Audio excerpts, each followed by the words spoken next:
नमस्कार साथियों, आप सभी का टॉप 30 क्लास में स्वागत है। साथियों, जैसा कि आपको पता है हमारी बात चल रही है मॉडर्न हिस्ट्री के ऊपर। तो मेरे भाई, हम लोगों ने अपने लास्ट क्लास में रॉलेट एक्ट 1919 को देखा है और साथ ही साथ रॉलेट एक्ट 1919 का जो परिणाम हुआ है जलियांवाला बाग हत्याकांड, उसके ऊपर भी हमारी चर्चा डिटेल से हो चुकी है। मेरे भाई, अगर आप हमारे पिछले वीडियो को नहीं देखे सो प्लीज जाकर देख लीजिए। तो आज हमारी बात होने वाली है जलियांवाला बाग हत्याकांड से आगे। तो मेरे भाई चलिए हम लोग टॉपिक पर बात करते हैं। तो आज हमारी बात होगी हंटर कमीशन मतलब हंटर आयोग पर। तो मेरे भाई, आज हम लोग देखने वाले हैं कि हमारे देश के अंदर हंटर आयोग का गठन कब किया गया, क्यों किया गया, उसके पीछे का कारण क्या है, और साथ ही साथ हम यहाँ पर यह भी देखेंगे कि हमारे देश के अंदर हंटर आयोग का गठन कितनी बार किया गया है। जी मेरे भाई, हम यहाँ पे ये भी देखने वाले हैं कि हंटर आयोग का गठन कितनी बार किया गया है। अगर ये आयोग का गठन हो गया है तो इसने अपने रिपोर्ट में जो प्रस्ताव प्रस्तुत किए हैं उसका प्रस्ताव क्या है, इन सभी तमाम विषयों को आज हम लोग देखने वाले हैं।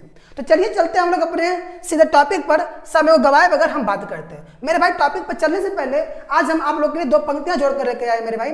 तो कहा जाता है ना कि दोस्त मायूस मत होना जिंदगी से, ऐ दोस्त मायूस मत होना जिंदगी से, किसी भी वक्त तेरा नाम बन सकता है। ऐ दोस्त मायूस मत होना जिंदगी से, किसी भी वक्त तेरा नाम बन सकता है। अगर दिल में हो आग और हौसले हो बुलंद, दिल में हो आग हौसले हो बुलंद, तो अखबार बेचने वाला भी अब्दुल कलाम हो सकता है।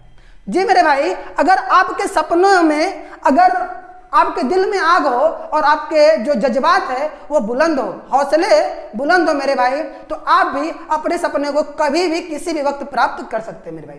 तो आप अपने सपनों को पाने के लिए अपने दिल में आग जलाते रहिए और अपने हौसलों को बुलंद करके मेहनत करते रहिए मेरे भाई। एक न एक दिन आपको अवश्य आपको सफलता मिलेगी मेरे भाई। तो चलिए चलते हैं हम लोग सीधे अपने टॉपिक पर, बात करते हैं हम अपने हंटर आयोग पर, देखते हैं हंटर आयोग क्या है। तो मेरे भाई, आज के टॉपिक में हम लोग क्या क्या देखने वाले हैं। तो आज हम बात करेंगे कि हंटर आयोग की हमें आवश्यकता क्यों पड़ी। सबसे पहले तो हम लोग ये देखने वाले हैं कि हंटर आयोग की आवश्यकता क्यों, और हंटर आयोग का गठन कब हुआ ये देखेंगे, और साथ ही साथ कितनी बार हंटर आयोग का गठन किया गया ये भी देखना है, और हंटर आयोग की जो प्रमुख बातें थी ये भी देखेंगे कि हंटर आयोग में कौन कौन सी बातें की गई है, और हंटर आयोग ने अपने इन प्रस्तावों में कौन कौन सा सुझाव दिया है। इन तमाम मुद्दों को आज हम लोग डिटेल से देखने वाले हैं मेरे भाई। तो चलिए चलते हैं हम लोग सीधे अपने टॉपिक पर, हम बात करते हैं सीधे हम कि हमारे भारत में कितनी बार हंटर आयोग का गठन किया गया है और इसका गठन सबसे पहले कब हुआ है। तो मेरे भाई, मैं आपको बताते चलूं कि हमारे देश के अंदर हंटर आयोग का गठन 2 बार किया गया है। पहली बार हंटर आयोग का गठन किया गया था 1882 में, जब हमारे देश के अंदर गवर्नर जनरल लॉर्ड रिपन हुआ करते थे, तब हंटर आयोग का गठन किया गया था। ठीक है मेरे भाई, तो चलिए सीधे हम लोग चलते हैं, हम लोग 1882 के हंटर आयोग के गठन के बारे में पूरा डिटेल्स देखते हैं कि आखिर हंटर आयोग का नाम हंटर आयोग क्यों पड़ा, क्या कारण था हंटर आयोग का नाम हंटर आयोग रखने का। तो आइए चलते हैं हम लोग सीधे अपने टॉपिक पे बात करते हैं, समय को गवाए बगैर, क्योंकि हम लोग के पास उतना समय है नहीं, क्योंकि समय कम है और काम ज्यादा है मेरे भाई। तो आइए चलते हैं हंटर आयोग के गठन की बात करते हैं। तो मेरे भाई, 1880 में लॉर्ड रिपन की बात करते हैं। 1880 में लॉर्ड रिपन को भारत का गवर्नर जनरल नियुक्त किया गया था। लॉर्ड रिपन को 1882 में भारत का गवर्नर जनरल नियुक्त किया गया था मेरे भाई। तो इसी के शासन काल में भारत के अंदर शिक्षा संबंधित विषयों पर एक जानकारी लेने के लिए एक आयोग का गठन किया गया था मेरे भाई, जिसको उस समय भारतीय शिक्षा आयोग कहा जाता था। लेकिन उस भारतीय शिक्षा आयोग का जो प्रमुख अध्यक्ष था वो आपका विलियम हंटर हुआ करता था, और विलियम हंटर के अध्यक्षता के कारण ये जो भारतीय शिक्षा आयोग था उसको हंटर आयोग का नाम दे दिया गया मेरे भाई। तो ये कहानी आपको समझना है कि लॉर्ड रिपन ने 1882 में भारतीय शिक्षा के विषय में एक आयोग का गठन किया। किसने किया मेरे भाई? लॉर्ड रिपन ने। किसने किया?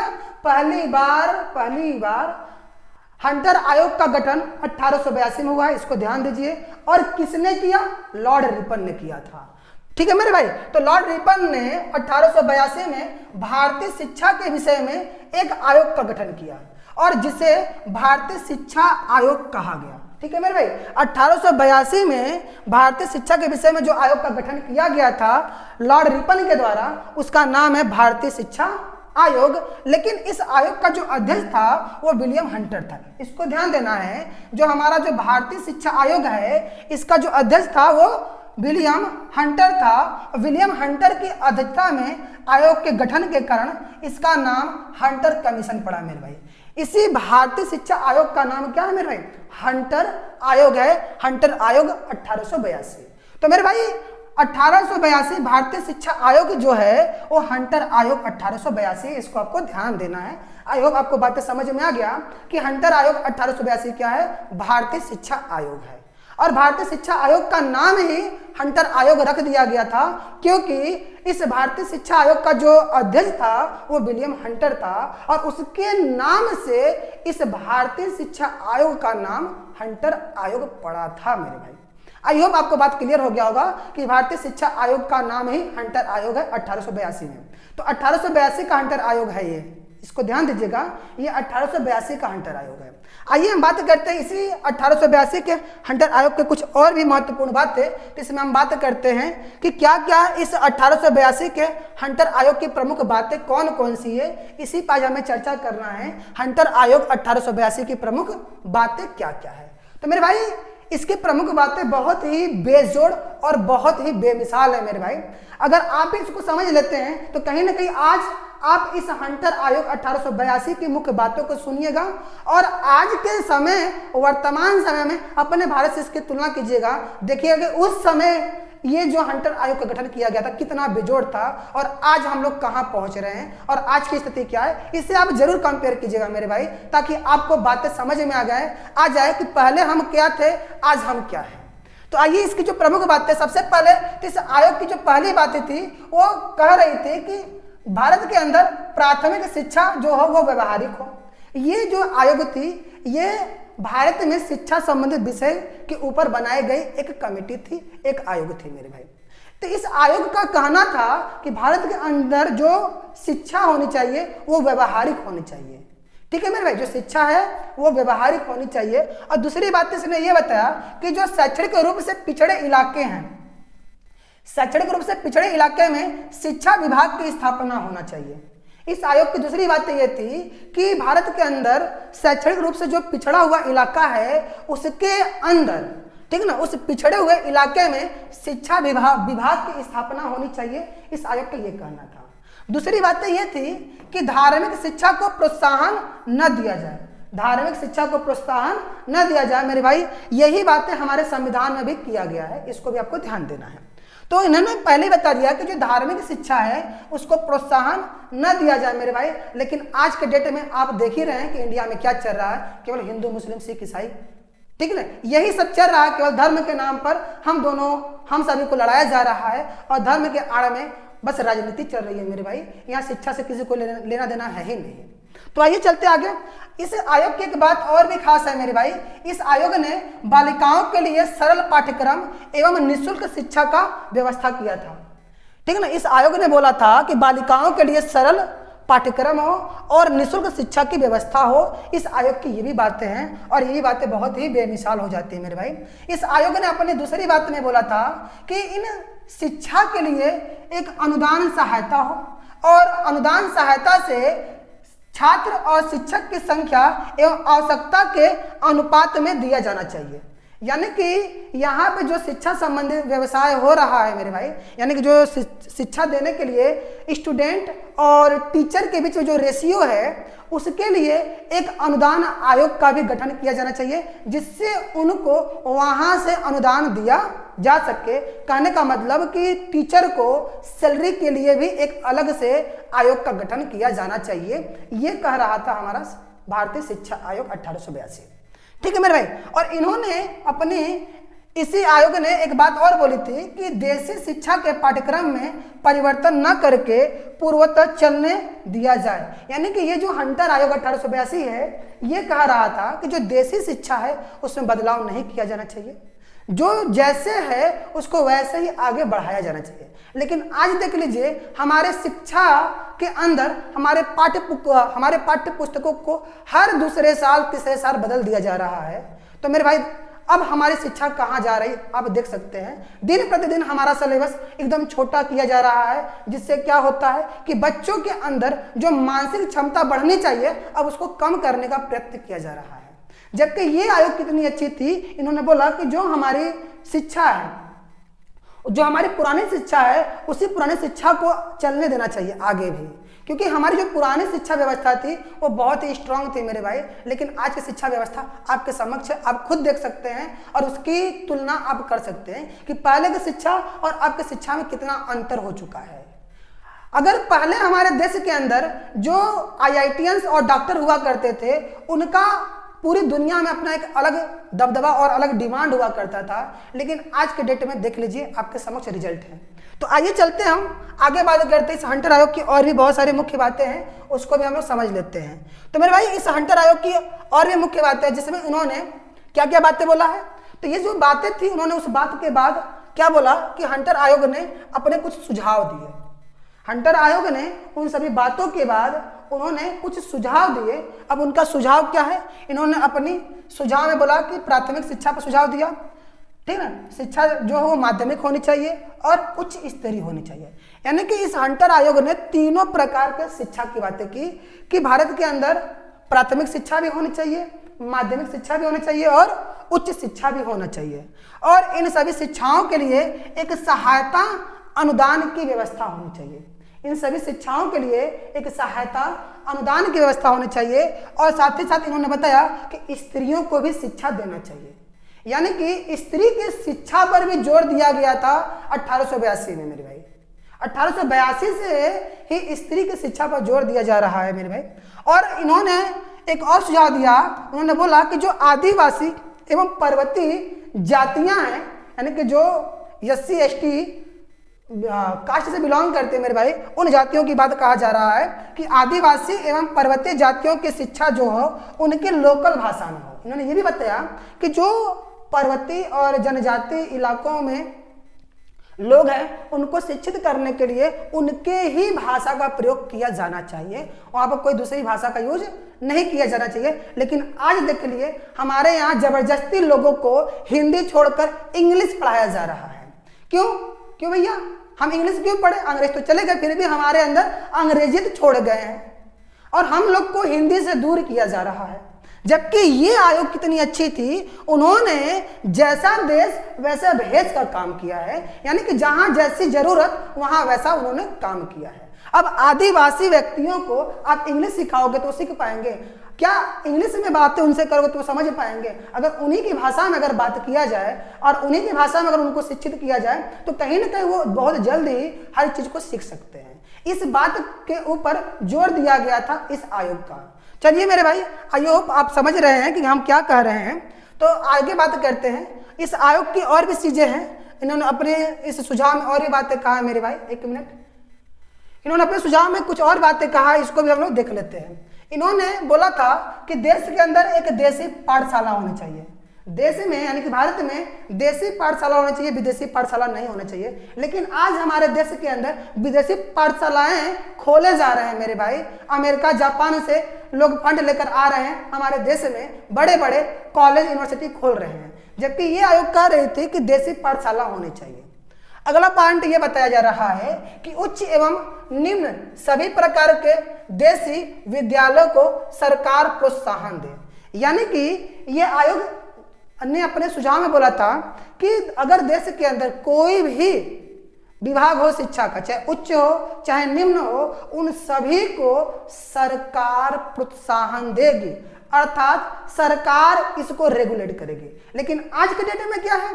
आज के डेट में तो सरकार रेगुलेट करना तो दूर, वो सभी चीज को तो प्राइवेट करने पर लगी हुई है, सबको प्राइवेट कर दो। ठीक है मेरे भाई। तो ये आयोग जो है वो इतनी शानदार बातें 1882 में कह रहा था मेरे भाई कि चाहे वो उच्च स्तरीय शिक्षा हो चाहे निम्न स्तरीय शिक्षा हो, किसी प्रकार का किसी भी वर्ग का शिक्षा हो, हर एक शिक्षा विभाग को जो है वो सरकार प्रोत्साहन देगी। ये बातें इस शिक्षा आयोग में कहा गया था, इस हंटर आयोग में कहा गया था। और ये आयोग निर्धन छात्रों को भी ध्यान में रख दिया था। और ये आयोग कहता है कि निर्धन छात्रों को छात्रवृत्ति की व्यवस्था होनी चाहिए। लेकिन आज के डेट में देख लो उठाकर रिजल्ट कि जो निर्धन है उनको तो छात्रवृत्ति मिल नहीं रहा, लेकिन जो धनवान है जिनके पास भरा पड़ा हुआ है उनको बस छात्रवृत्ति मिल रहा है। यानी कि आज के डेट में जितने भी गरीब लोग हैं वो अब शिक्षा से वंचित किए जा रहे हैं। जबकि 1882 में ये सभी को शिक्षा की ओर जोड़ा जा रहा था। लेकिन आज के डेट में हम इतने आगे बढ़ चुके हैं, फिर भी हम लोग अब कितने पीछे चले जा रहे हैं, इसको आप देख सकते हैं मेरे भाई। आइए आगे बात करते हैं, इस आयोग के तहत क्या हुआ था। जब ये आयोग का गठन हुआ था, इस आयोग ने सुझाव दिया था, तो इसके सुझाव पर हमारे देश के अंदर 2 विश्वविद्यालय गठन किया गया था। तो मेरे भाई जो 2 विश्वविद्यालय गठन किया गया था, उसमें पहला आपका पंजाब यूनिवर्सिटी था मेरे भाई, जिसका गठन हुआ था 1882 में। पंजाब यूनिवर्सिटी मेरे भाई 1882 में गठन किया गया था। और दूसरा हमारे उत्तर प्रदेश का इलाहाबाद यूनिवर्सिटी मेरे भाई, उत्तर प्रदेश का इलाहाबाद यूनिवर्सिटी, जिसका गठन 1887 में हुआ था। तो ये जो पंजाब यूनिवर्सिटी 1882 में और इलाहाबाद यूनिवर्सिटी 1887 में, इन दोनों की स्थापना की गई थी मेरे भाई। अब इसी हंटर आयोग, जिसको हम लोग भारतीय शिक्षा आयोग कहते हैं, उसके इस सुझाव से ये 2 विश्वविद्यालय खोले गए, जहां शिक्षा को आगे बढ़ाने का काम किया गया। तो मेरे भाई आगे चलते हैं। आगे अगला पॉइंट है कि इस आयोग ने शिक्षा का उत्तरदायित्व भारतीयों को देने का सुझाव दिया। यानी कि ये जो आयोग है, इसका यह मानना था कि यहाँ जो शिक्षा का जो पूरा का पूरा काम काज है, यानी कि जो टीचर होंगे, जो शिक्षा प्रदान करेंगे छात्रों को, वो सभी के सभी भारतीय ही होंगे, विदेशी कोई नहीं होगा। ये आयोग ये कह रहा था मेरे भाई। इन्होंने सीधे सीधे बोल दिया है कि शिक्षा का जो उत्तरदायित्व है वो भारतीयों को देना चाहिए। ऐसा क्यों? अगर ऐसा करेंगे तो क्या होगा, देश के अंदर राष्ट्रीय चेतना का विकास होगा, देश के अंदर राष्ट्रीय चेतना का विकास होगा। इसलिए ये आयोग कह रहा था कि भैया यहाँ पर जो शिक्षा का उत्तरदायित्व है, ये भारतीयों को सौंप दिया जाए, ये पूरा का पूरा भारतीयों को, ठीक है ना, दे दिया जाए। अगली बात इस हंटर आयोग की क्या थी मेरे भाई, और हंटर आयोग के सिफारिश के, ठीक है ना, सिफारिशों के लागू होने के बाद जब इसकी जो सिफारिश थी उसको लागू कर दिया जाता भारत के अंदर, तो देश के अंदर 2 दशकों तक शिक्षा का उल्लेखनीय विकास हुआ। यानी कि शिक्षा बहुत तेजी से लोगों तक फैलने लगी। यानी कि लगभग 20 सालों तक, 2 दशक का मतलब मेरे भाई 20 सालों तक शिक्षा का एक बहुत बेजोड़ तरीके से विस्तार हुआ। देश के अंदर लोग शिक्षा ग्रहण करने के लिए आगे आने लगे। तो आइए आगे बात करते हैं। तो मेरे भाई अब हम बात कर लेते हैं थोड़ा सा, ठीक। तो अब हम बात करते हैं हंटर आयोग 1919 की। अभी तक हमारी बातें चल रही थी हंटर आयोग 1882 की। जो 1882 का हंटर आयोग था मेरे भाई, उसी को हम लोग भारतीय शिक्षा आयोग कह रहे थे। और भारतीय शिक्षा आयोग की जो प्रमुख बातें थे हम लोगों ने उसको भी देख लिया, और उसने क्या क्या सुझाव दिए उसको भी देखे। और इसी हंटर आयोग 1882, जिसको भारतीय शिक्षा आयोग कहा जा रहा था मेरे भाई, उसके सिफारिश पर ही हमारे देश के अंदर 2 विश्वविद्यालयों का स्थापना किया गया था, जिसमें पंजाब यूनिवर्सिटी, जिसकी स्थापना 1882 में हुई थी, और इलाहाबाद यूनिवर्सिटी जो उत्तर प्रदेश में है मेरे भाई, उसका जो स्थापना है 1887 में कर दिया गया था। और इन दोनों की वजह से आज हम लोग कहीं ना कहीं अपने शिक्षा के क्षेत्र में बहुत आगे बढ़ चुके हैं मेरे भाई। तो आइए चलते हम बात करते हंटर आयोग 1919, ठीक है मेरे भाई, हंटर आयोग 1919। अब इसके गठन की बात कर लेते हैं मेरे भाई। इस हंटर आयोग 1919 का गठन हुआ था आपका 14 अक्टूबर 1919 में। 14 अक्टूबर 1919 में हंटर आयोग 1919 का गठन किया गया था मेरे भाई। और इसके अध्यक्ष भी विलियम हंटर थे, जो स्कॉटलैंड के निवासी थे मेरे भाई। और इस हंटर आयोग का उद्देश्य क्या था मेरे भाई? इस हंटर आयोग का उद्देश्य बॉम्बे, दिल्ली और पंजाब, जिसमें पंजाब के अमृतसर में ही जलियांवाला बाग हत्याकांड हुआ था, इन सभी में जो उपद्रव हुए थे उन उपद्रव की जांच करना और उससे निपटने के उपाय बताना इसका मुख्य उद्देश्य था मेरे भाई। इस हंटर आयोग का उद्देश्य था कि जितने भी उपद्रव हुए थे बॉम्बे, दिल्ली, पंजाब के अमृतसर के जलियांवाले बाग में, उन सभी उपद्रवों का जांच करना और उसका पता लगाना, ये सभी उसका मुख्य उद्देश्य था। ठीक है मेरे भाई। अब हंटर आयोग के सदस्य कौन कौन थे मेरे भाई? तो इस जो हंटर आयोग 1919 है, इसमें 3 सदस्य जो थे वो भारतीय थे। इसमें 3 सदस्य भारतीय थे मेरे भाई, इसको आपको ध्यान देना है। हंटर आयोग 1919 में 3 भारतीय सदस्य कौन कौन थे मेरे भाई? तो पहले थे सर चीमनलाल हीरालाल सीतलवाड़ा, ठीक ना, चीमनलाल हीरालाल सीतलवाड़ा थे, जो कि बॉम्बे विश्वविद्यालय के कुलपति और बॉम्बे हाई कोर्ट के वो अधिवक्ता थे। दूसरे थे पंडित जगत नारायण थे, जो संयुक्त प्रांत की विधायी परिषद के सदस्य और अधिवक्ता थे। और तीसरे व्यक्ति थे सरदार साहिबजादा सुल्तान अहमद खान। सरदार साहिबजादा सुल्तान अहमद खान ये ग्वालियर राज्य के अधिवक्ता थे मेरे भाई। ये 3 भारतीय थे जो हंटर आयोग 1919 के सदस्य थे। इसको आपको ध्यान देना है मेरे भाई। तो आइए चलते हम लोग अपने नेक्स्ट पॉइंट पर। तो अब हम बात कर लेते हैं इस हंटर आयोग का जो 29 अक्टूबर 1919 को दिल्ली में बैठक के बाद इस हंटर आयोग की जो बैठक हुई थी मेरे भाई, वो आपका 29 अक्टूबर 1919 को इसकी बैठक दिल्ली में बुलाई जाती है। और यहाँ पर इस आयोग ने दिल्ली और अहमदाबाद, बॉम्बे और लाहौर से बुलाए गए गवाहों का बयान दर्ज करती है। यानी कि इस आयोग का बैठक होता है आपका 29 अक्टूबर दिल्ली में, और यहीं पर दिल्ली, अहमदाबाद, बॉम्बे और लाहौर से जो गवाह बुलाए गए थे उस गवाह का इन्होंने बयान दर्ज कर लिया। और नवंबर 1919 में इस आयोग ने लाहौर पहुंचा। ये आयोग कहाँ पहुंच गया? नवंबर 1919 में ये जो आयोग ये लाहौर पहुंचता है और अमृतसर घटना की पूरी तरीके से वहाँ के जो मुख्य गवाह हैं उनके बयानों की जांच करता है।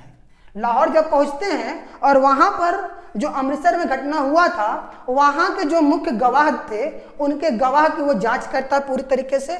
और जांच करने के बाद डायर को आयोग ने सम्मुख उपस्थित होने को कहा था। यानी कि जब वहाँ पे जांच हो जाती है तो अब ये जो आयोग है, ये जो जनरल डायर था उसको ये कहती, उसको बुलाती, अपने समक्ष प्रस्तुत होने को कहती है। डायर को अपने समक्ष प्रस्तुत होने को कहती है ये आयोग। तो मेरे भाई अब जब ये आगे चलता है और सभी जांच हो जाते हैं तो इस आयोग ने 1920 में अपनी एक रिपोर्ट प्रस्तुत की। यानी कि जो आयोग है ये पूरा जांच कर लेता है, पूरी तरीके से बातचीत कर लेता है, तो इसने अपना एक रिपोर्ट प्रस्तुत करता है और जिसमें उसने निष्पक्ष रूप से डायर को, ठीक ना, निष्पक्ष रूप से डायर के जो किए गए काम हैं उसकी उन्होंने निंदा कर दी। यानी कि इन्होंने सीधे सीधे बोल दिया कि जो जनरल डायर है उसने जो वहां पर सभी निर्दोषों पर गोलियां चलवाई है ये पूरी तरीके से क्या है, गलत है। उस काम की इन्होंने बहुत बेहतरीन तरीके से क्या की, उसकी निंदा कर दी, ठीक है ना। और यहाँ पर डायर के इस कृत्यों से भारत में क्या हुआ, ब्रिटिश शासन की जो छवि है वो भी धूमिल हो गई। डायर ने जो ये काम किया था, जनरल डायर जो गोलियां चलवा दिया था अंधाधुंध, उसके इस काम से भारत में क्या हुआ, जो ब्रिटिश सरकार है उसकी जो छवि है वो खराब हो जाती है। और इन सभी चीजों को देखते हुए अब क्या होता है कि आयोग ने डायर के ऊपर किसी भी प्रकार के दंड या अनुशासनात्मक कार्रवाई नहीं की।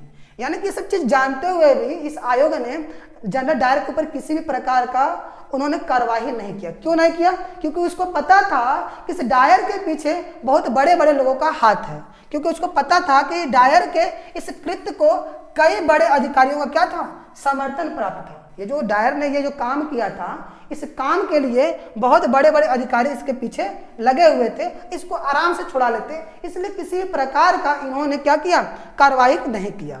अंततः डायर को अपने इस ड्यूटी को गलत तरीके से निभाने का दोषी पाया जाता है। यानी कि इस रिपोर्ट में यह कहा गया कि जो जनरल डायर है ये अपना जो ड्यूटी है वो गलत तरीके से निभाए हैं और 1920 में उसे क्या कर दिया जाता है, पद से हटा दिया जाता है। 1920 में जनरल डायर को उसके पद से हटा दिया जाता है मेरे भाई, और उसके खिलाफ कोई भी कानूनी कार्रवाई नहीं किया जाता है। यानी केवल उसको उसके पद से हटा दिया जाता है और उसके ऊपर कोई कार्रवाई नहीं की जाती है। इस प्रकार से ये जो हंटर आयोग है भारतीयों को केवल जुमला पहनाती है, केवल झुंझुना थमा देती है कि भैया हम तो आयोग का गठन करेंगे, हम जांच करेंगे, जांच में जो दोषी पाया जाएगा उसको सजा देंगे, लेकिन यहाँ तो सजा के नाम पर कुछ नहीं, केवल उसको उसके पद से हटा दिया जाता है और उसको कोई भी किसी भी प्रकार का सजा नहीं दिया जाता है मेरे भाई।